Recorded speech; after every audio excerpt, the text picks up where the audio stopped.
जमने का DC office में मकसद ये है कि कोल्हापुर की मस्जिद जो शहीद करने के लिए गए थे, जो हिंदू वाहिद के लोग जो हिंदू को बदनाम करते हैं, वो हिंदू नहीं है, वो तो मुनाफिक है, वो हिंदू के खिलाफ है लोग। मैं ये कहना चाहता हूँ कि आज मुसलमान हर एक प्रोटेस्ट में आवाज़ उठाता है, हिंदू हो मुसलमान हो। हम ऐसे लोग बनना चाहिए कि बैरिस्टर असदुद्दीन ओवैसी और अम्बेडकर के संविधान पे चलने वाले लोग बनना चाहिए।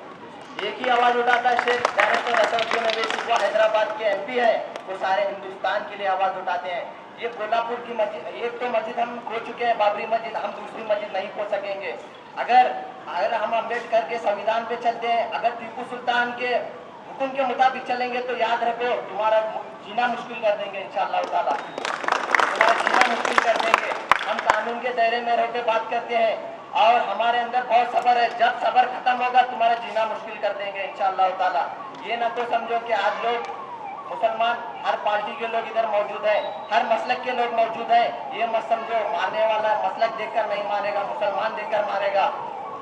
मस्जिद को शहीद करने वाला ये नहीं देखेगा कौन से मसलक की मस्जिद है, देखेगा तो मुसलमान की मस्जिद है बोल के शहीद किएगा।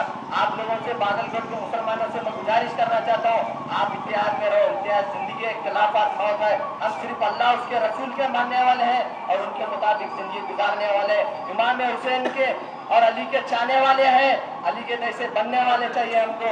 अगर इंशाअल्लाह अली के मुताबिक चलेंगे इंशाअल्लाह कोई भी आवाज़ हमको नाकामयाब करेगा।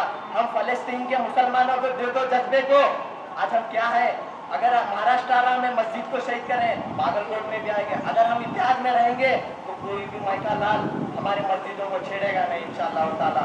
आप संविधान के कानून के दायरे में रहकर बात करेंगे और मुताबिक चलेंगे, मुझे यकीन है या इंशाअल्लाह ताला हमारी जीत होगी, हक होगी इंशाअल्लाह ताला। इसी बात को मैं खत्म करता हूँ।